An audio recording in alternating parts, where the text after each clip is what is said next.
October 1st, 2017. What happened on that day? Do you even remember?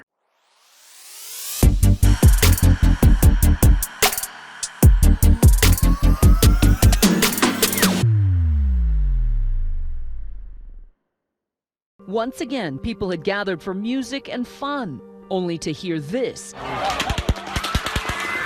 instead. All of a sudden, we hear the pop, pop, pop, pop, pop, and we just thought it was fireworks. It just kept going and going. It was insane. And then I could see the flashes from the Mandalay Bay, and I said, I see where it's coming. It was somebody shooting a fully automatic. People just started screaming and running. At least 59 people killed. Now the deadliest mass shooting in modern American history. Hello, everybody. Thank you so much for tuning back into the channel. I'm your host, Nicolas Bowling of the Nicolas Bowling Show.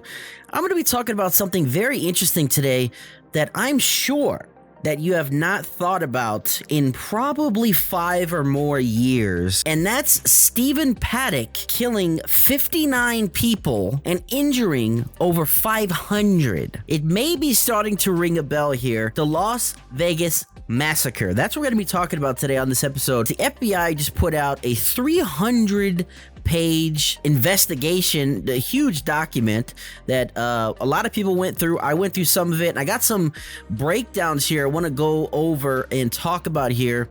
But most of all, before we get into this, just the fact that this was the deadliest mass shooting in history in the US, and then 6 months to a year later, it just dropped out of existence. We still don't know why he did what he did.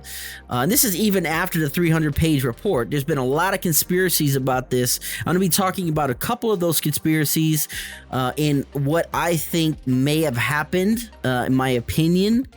And just this, I just wanted to do a video on this because this is the strangest sort of event.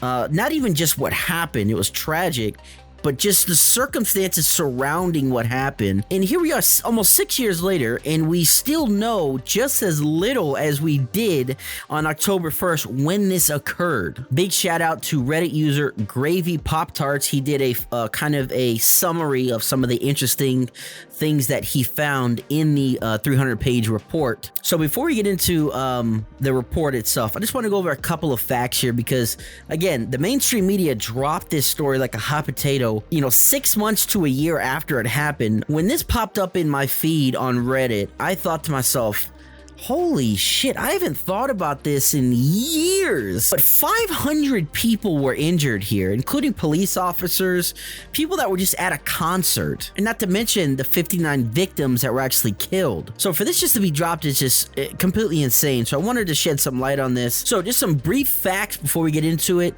about the situation, because again, you probably forgot about all of this. 59 people were killed, over 500 people were seriously injured, including 2 police officers that were off duty. 64-year-old man from Nevada named Stephen Paddock was the man that started all of this. He got a room at the Mandalay Bay Hotel. He was basically a gambler. That was his main source of income. He made a lot of money gambling. He was doing video poker in Vegas, and because he was such a high roller, he was comped the room at the Mandalay Bay. His room was actually on the 32nd floor. He got the room over where the concert was, and apparently the rumor was that he actually booked rooms throughout Vegas, trying to find the best venue to, I guess, wreak havoc and kill the most amount of people. 42 weapons were actually found in his room. Now, also, he used a bump stock, which is basically something that a modification you put onto a firearm so that it's basically an automatic weapon because it moves back and forth. And that was actually a major story coming out of this. They actually banned bump stocks because of this event. He actually had the room on September 28th.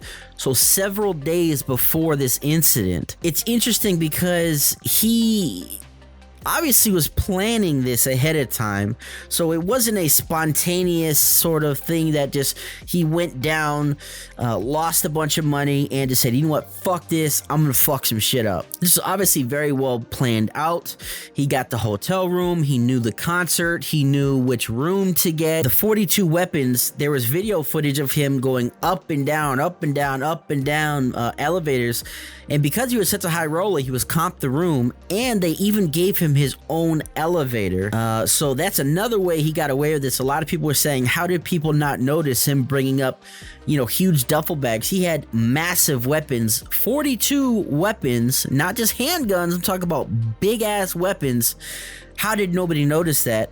Well, he had his own private elevator up to his room. And of course, the last thing is he actually turned the gun on himself and ending up self-deleting at the end of the event when he, I guess, I don't know if he ran out of bullets, but he said, fuck it, I'm not gonna serve time in prison. Now, one of the interesting theories was that he actually had ties to ISIS. There was a story out several days after by several news outlets that actually said that Stephen Paddock actually became Muslim 6 months prior to this event. Now, I don't know. I just wanted to throw that out there. I'm trying to cover a wide variety of things in this video. I want to cover as much as I can. That's one of the theories, that he was basically devoted himself to ISIS, the Muslim faith, and basically did this as a sacrifice sort of deal. All right, so now we're going to get into the FBI report here. I'm going to put a link down below if you want to skim through it. Again, it's 300 pages, and again, reading through this, I'm going to be full disclosure, I did not read this whole thing. It's 300 pages, but minusing the redacting they did, I mean, it's heavily redacted. Minusing all the redactions, this is probably maybe 50 pages. I mean, it's insane how much redacting they did. All right, so the first part I wanted to talk about is, apparently he was at Taco Bell and he apparently photobombed somebody that was taking a picture at the fast food place. I know, it's very strange. So it reads, on December 2nd, 2017, redacted, what happened at Taco Bell? Redacted, the photo that the man photobombed, and blank, a photo, I feel like I'm taking a quiz here, blank, a photo of the mass shooting suspect, blank, looked at the photos side by side and believes the man who photobombed her photo at Taco Bell looks like the mass shooting suspect. Blank requests that the FBI contacts him before contacting blank, freaked out, and blank does not want blank to be bothered at her workplace. The photo that blank took with the suspect in the background is attached to the entities of blank and the suspect. And of course, the photos are classified, they're not on here. I'd be very interested to see that. It sounds like he was just in the background, he didn't really photobomb it. Very interesting to see that this guy was just going about his life. You know, I'm gonna go get something at Taco Bell, then I'm gonna shoot up a concert, you know, hurting 500 people. Now, the next one here shows that Paddock was kind of a strange person. He was trying to get something done with his driveway. He was wanting to get more privacy, put up a fence that actually wasn't able to, he wasn't allowed to do, and that really pissed him off pretty badly. Paddock was very strange. He never made eye contact, and he did not want to shake Blank's hand when she first met him. They never had any friendly chats. Paddock contracted someone to do a solid screen fence for his house. He told Blank that he wanted this type of fence because he did not want anyone to see him or look at him. That's kind of weird. Paddock, so probably that says something like somebody told Paddock that he wasn't allowed to do this. So it says Paddock kind of reads weird, was not allowed to have that type of fence, and they had words over it. Ultimately, Paddock had to rip the fencing down. So it sounded like he was pissed, not get it removed. He was like, fuck this, I'm ripping this shit down. Paddock, Blank, never had any lights on in his house, except sometimes during the middle of the night at 2 or 3 a.m. The windows were always dark and they were never outside. Paddock also always wore gloves, which is very weird. Blank believes that Paddock was a gambler and that she had no idea that he owned any weapons. The garage door was never open and they only knew if Blank was home if it was a trash day and there was trash out. Paddock did not usually wear glasses, but if he did, they were dark. 2 days ago, after further thought, Blank believes it may have been Thursday or Friday, September 28th or 29th. She saw him in the driveway with his hands on his hips, and he seemed, quote, pissed, end quote. Blank Paddock if he was okay, so probably it says this person asked Paddock if he was okay, told her that someone had left a mark on his driveway and he was really upset about it. The power company had been by that day to change meters, and they must have parked in his driveway and left a small dirt mark. Paddock was extremely upset about this. Blank believes Paddock may have been a professional gambler. Blank thought he looked familiar. This seems like it was a neighbor talking to them, and of course everything's redacted on who it was. This particular interview took place on October 2nd, so a day after this happened. Probably, actually, it happened pretty late, the shooting, so this was probably within, I don't know, 12 hours. So this is interesting. This one shows that maybe somebody had entered his room. Las Vegas division, Blank, huge redaction here. Paddock during his stay at MBHC blank. Separately, Las Vegas seeks identifiers of Blank due to his possible contact with Paddock and the fact that Blank may have attempted to enter Paddock's room. I don't know who this is. It may have been, a maid of some sort coming in because of the policies at the Mandalay Bay. The way this is framed, Paddock during his stay at MBHC. Separately, Las Vegas seeks identifiers of Blank due to his possible contact with Paddock and the fact that Blank may have attempted to enter Paddock's room. So to me, that almost sounds like a cleaning person, maybe that was working at the time of his stay, trying to find out who worked the shift and all that. So that's kind of what that seems like to me. All right, so this one kind of goes over his gambling addiction and how serious he was about this. Blank last saw Paddock in late June, July 2017, had a short text exchange with Paddock on September 11th, 2017. Paddock texted Blank from telephone number 310-227-7094. Paddock said, Blank, any offer for me tomorrow night for 2 nights and check out Thursday, Steve Paddock. So I guess he's looking for a room.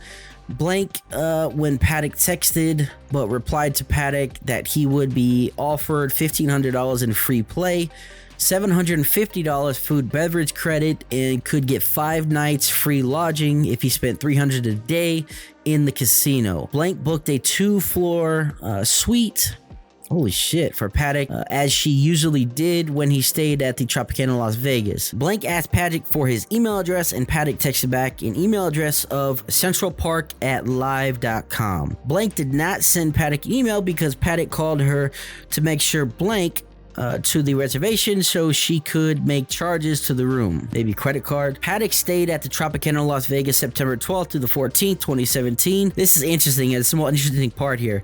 Paddock lost $38,000 during that stay. So 38 grand. That's what some people make a year. So he lost that during a 2-day period at this Vegas casino. So this one is actually kind of the same thing here. Paddock frequented the Atlantis, Peppermill, and Tamarack Junction casinos in Reno, Nevada, and was banned from all 3. Paddock and other high rollers were frequently banned from casinos for playing well and winning large quantities of money, where he would bet $200 or more per bet. Wow.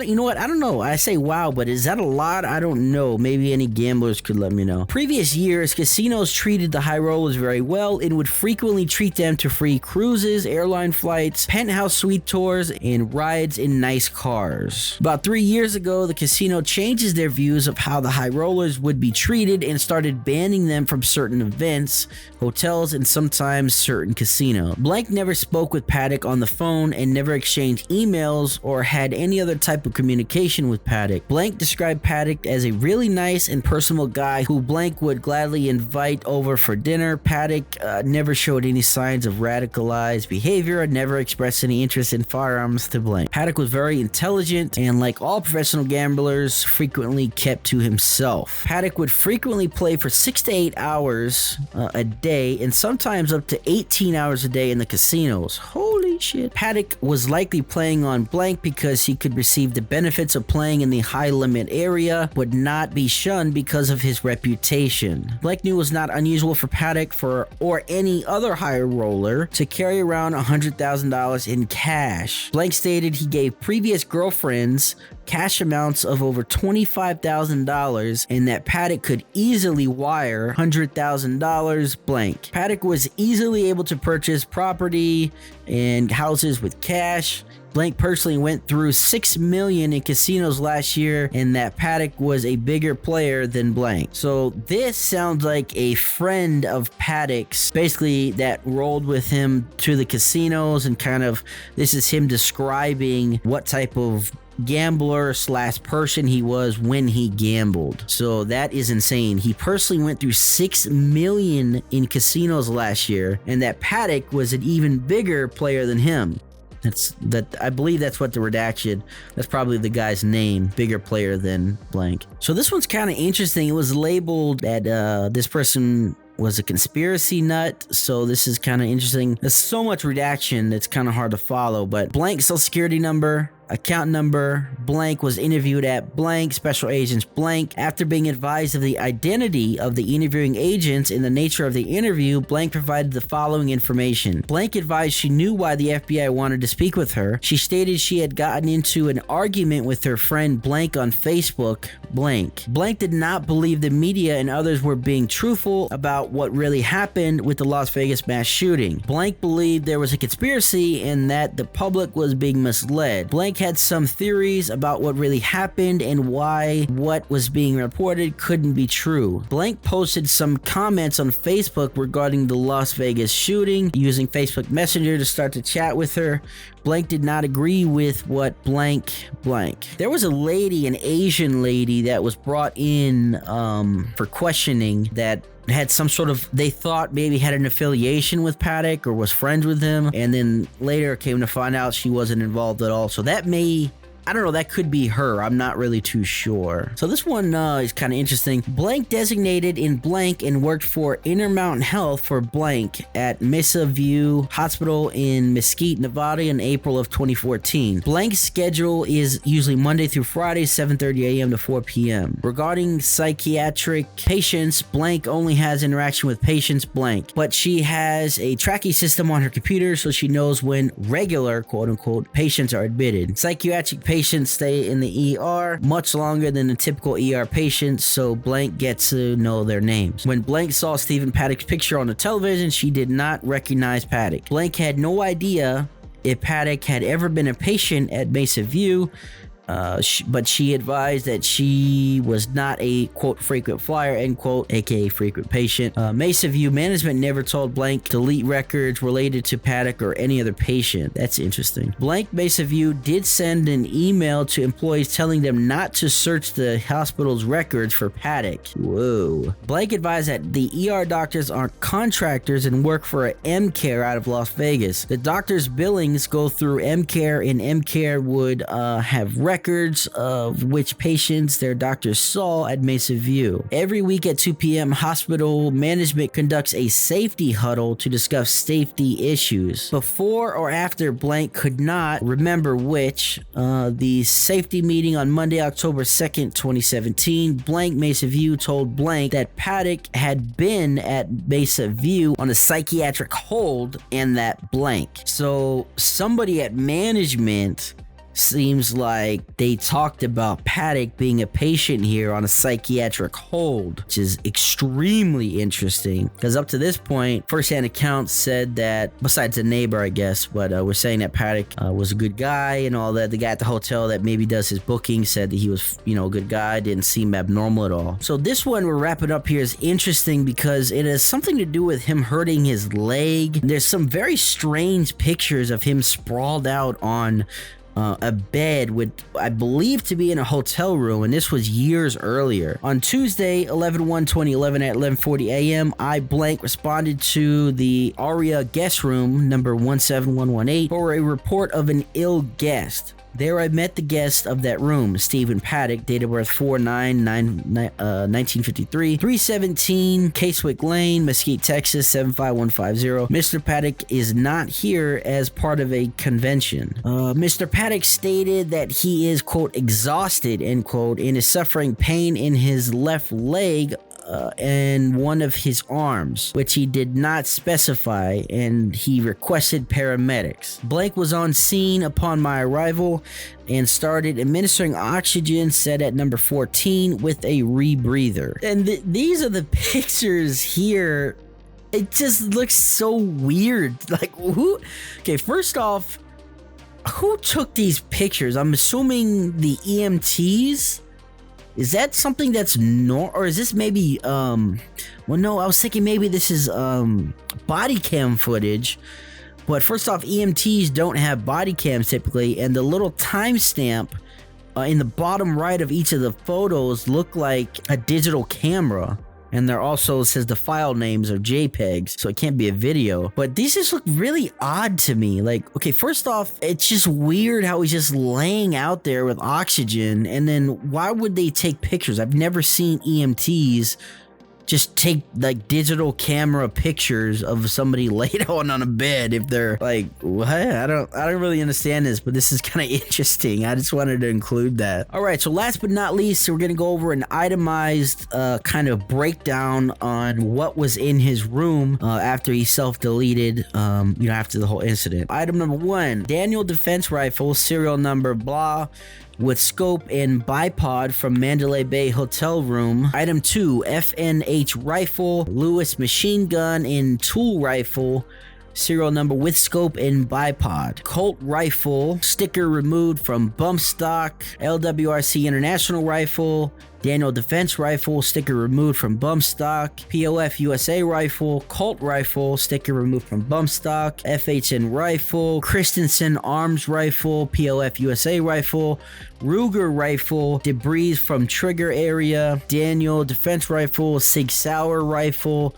LWRC International rifle, Daniel defense rifle, Smith & Wesson revolver, Colt rifle, sticker removed from bump stock, Lewis machine and tool rifle, Lewis machine and tool rifle, sticker removed from bump stock. Holy shit. All this paints a very odd feeling towards all of this. I mean, okay, look, I am a conspiracy theorist by nature. I think if you don't question things that the government is telling you, I think you're kind of ignorant. I question everything within reason. Not the stupid stuff like, oh, is the earth flat? That stuff's interesting to talk about, but I'm talking about real shit. I'm talking about, WMDs in Iraq.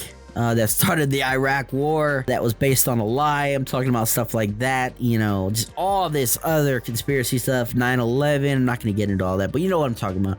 When something happens, you question it. You don't just say, yes, Massa, I'm going to take your word for it. I'm going to listen to the mainstream media. You know what I'm saying? I'm getting off on a tangent here, but when something like this happens, I start questioning things like, okay, was there 2 shooters? There was some evidence that came out of like a different video, different angle that maybe showed 2 shooters. Also, I remember hearing about a meal ticket like from room service that was dinner for 2, which could have been, he could have ordered 2 things. Maybe he looked at the menu, he had those vouchers and was like, man, this looks good. This looks good.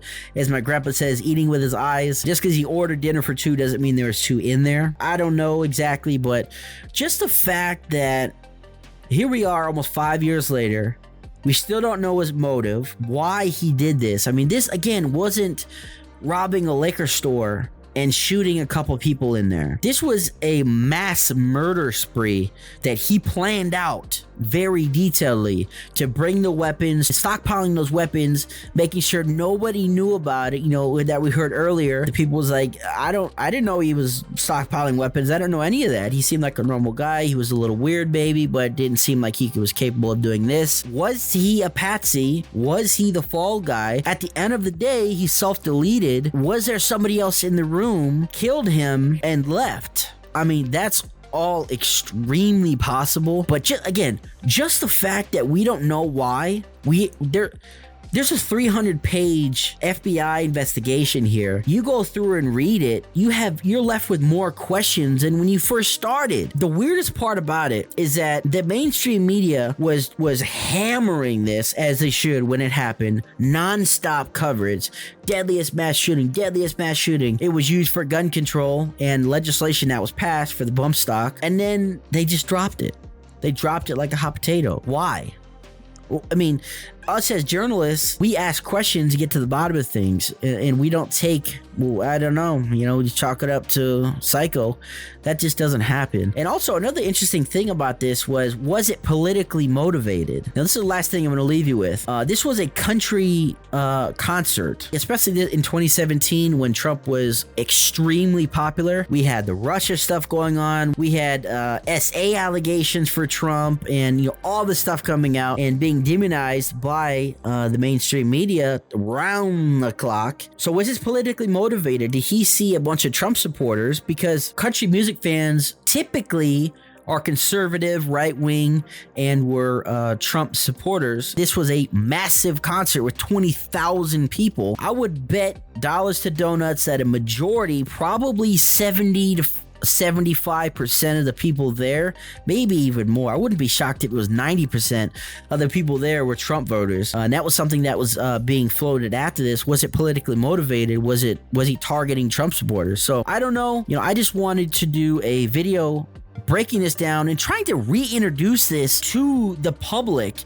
So people are like, bro, I forgot about this. What the hell happened? All these people died. 500 people plus were injured. And then they just round the clock coverage, and they're like, okay, we don't know, so let's just push this on the rug. Let's not talk about it anymore. Why did it take this long for this report to come out? That's what I'm interested about. This obviously concluded basically 2018, I would imagine, because it was October, a few months later. So why is this just coming out now? Why was nobody talking about it? Why is nobody asking questions anymore? And why are people just okay with just accepting the narrative of psycho? Anyway, guys, thank you so much for checking out the video. Hopefully you enjoyed this. Also, if you're interested in learning about my documentary, The Big Jab, about the adverse effects of the COVID-19 vaccine, an unbiased look, go to thebigjabmovie.com. Also, if you want to support the channel, hit the subscribe button, of course. Smash the like button. Let me know what you think down below in the comments. Also, go to subscribestar.com/realnsc for $3 a month. You can support independent journalism and freedom of speech.